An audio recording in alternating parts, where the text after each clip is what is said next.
नमस्कार। कभी सोचा है कि हमारे चारों ओर की दुनिया में हर चीज हिलती डुलती क्यों है? तो चलिए आज हम पर्दा उठाते हैं गति के उन्हीं अनदेखे शिल्पकारों के राज से, जो हर पल हमारे आसपास मौजूद हैं। जरा इस सवाल पर गौर करते हैं। आखिर वो कौन सी एक चीज है जो एक रुकी हुई गेंद को चला सकती है या फिर तेजी से आती हुई गेंद को रोक सकती है? और इसका जवाब है बल, यानी कि फोर्स।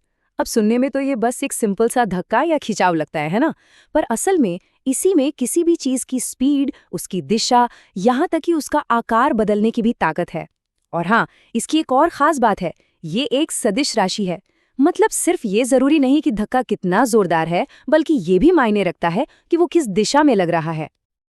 तो इस पूरी चर्चा में हम क्या क्या देखने वाले हैं? हम समझेंगे धक्का और खिंचाव क्या है, बल के अदृश्य क्षेत्रों को जानेंगे, फिर बात करेंगे उन बलों की जिन्हें हम छूकर महसूस कर सकते हैं, और आखिर में देखेंगे कि संतुलित और असंतुलित बलों का क्या मतलब होता है। चलिए शुरू करते हैं और थोड़ा गहराई में चलते हैं। ऐसा सोचिए कि बलों के ना दो बड़े परिवार हैं। एक परिवार वो है जिसे अपना काम करने के लिए छूना जरूरी है, और दूसरा परिवार वो है जो दूर से ही अपना असर दिखा देता है। तो इन दोनों में फर्क क्या है? बहुत सिंपल है। संपर्क बल, जैसा कि नाम से ही पता चल रहा है, तभी काम करते हैं जब दो चीजें एक दूसरे को फिजिकली टच करती हैं। जबकि गैर संपर्क बल कह सकते हैं कि अपना जादू दूर से ही चला देते हैं, बिना किसी फिजिकल कांटेक्ट के।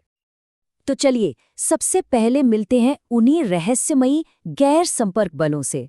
ये थोड़े जादुई लगते हैं क्योंकि ये बिना छुए ही खाली जगह से भी चीजों को हिलाने की ताकत रखते हैं। सबसे पहला और सबसे मशहूर है गुरुत्वाकर्षण बल, यानी ग्रेविटेशनल फोर्स। ये पूरे ब्रह्मांड का सबसे बड़ा खिंचाव है। ये हमेशा खींचता ही है, कभी धकेलता नहीं। और यही वो ताकत है जो ग्रहों को सूरज के चारों ओर घुमाती है और हमें जमीन पर टिकाए रखती है। इसके बाद आता है चुंबकीय बल। इसमें खींचने और धकेलने दोनों की ताकत होती है। ये अपने चारों ओर एक अदृश्य मैदान बनाकर काम करता है, जिसे मैग्नेटिक फील्ड कहते हैं। ठीक वैसे ही जैसे हम चुंबकों से खेलते समय महसूस करते हैं। और फिर है स्थिर वैद्युत बल, यानी इलेक्ट्रोस्टैटिक फोर्स। वो बचपन वाला एक्सपेरिमेंट याद है, जब गुब्बारे को सिर पर रगड़कर दीवार से चिपका देते थे? बस वही है ये, विपरीत विद्युत आवेशों के बीच का आकर्षण। अच्छा, तो ये तो हो गई दूर से काम करने वाली ताकतें। अब चलते हैं उन बलों की दुनिया में जिन्हें हम सीधे सीधे महसूस कर सकते हैं, यानी संपर्क बल, जहां हर एक्शन के लिए छूना जरूरी है।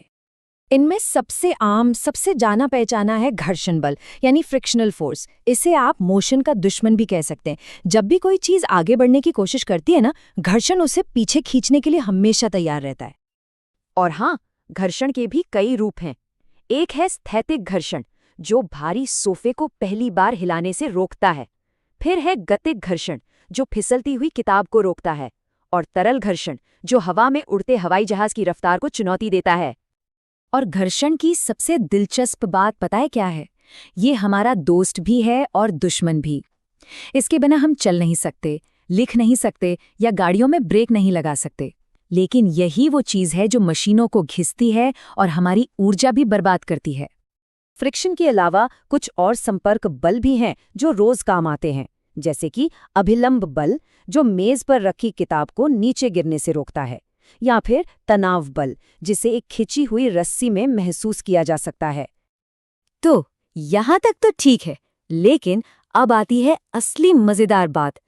क्या होता है जब ये सारे बल, चाहे वो संपर्क वाले हों या बिना संपर्क वाले, एक ही चीज पर एक ही समय पर काम करते हैं?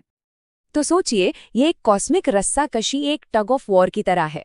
अगर सारे बल एक दूसरे को कैंसिल कर देते हैं तो हम उन्हें कहते हैं संतुलित बल। लेकिन अगर एक तरफ का बल ज्यादा मजबूत होता है तो वो बन जाते हैं असंतुलित बल। तो पहले उस सिचुएशन को देखते हैं जहां रस्साकशी का मैच ड्रॉ हो जाता है। जब दोनों तरफ की टीमें बराबर ताकत लगा रही हों, उसे कहते हैं संतुलित बल। यानी जब बल संतुलित होते हैं तो नेट रिजल्ट क्या होता है? 0। कुछ नहीं बदलता। कोई चीज रुकी है तो रुकी ही रहेगी, और अगर कोई चीज एक ही स्पीड से एक ही दिशा में चल रही है तो वो बस वैसे ही चलती चली जाएगी। लेकिन तब क्या होता है जब टग ऑफ वॉर में एक टीम जीत जाती है? यही वो पॉइंट है जहां सामने आते हैं असंतुलित बल, और यहीं से सारा खेल बदल जाता है। असंतुलित बल ही असली गेम चेंजर हैं, सच में।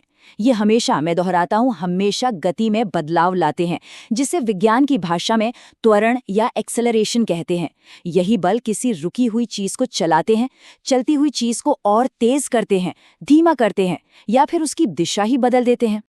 और आखिर में यही इस पूरी कहानी का निचोड़ है। हमारे चारों ओर हर चीज, चाहे वो स्थिर हो या गति में, असल में वो बलों के बीच चल रही एक लगातार, कभी न खत्म होने वाली अदृश्य लड़ाई का ही नतीजा है। तो अगली बार जब भी कोई चीज बिल्कुल स्थिर या फिर हिलती हुई दिखाई दे, तो एक पल के लिए रुक कर सोचिएगा जरूर कि आखिर इसके पीछे कौन सी अदृश्य रस्साकशी चल रही होगी।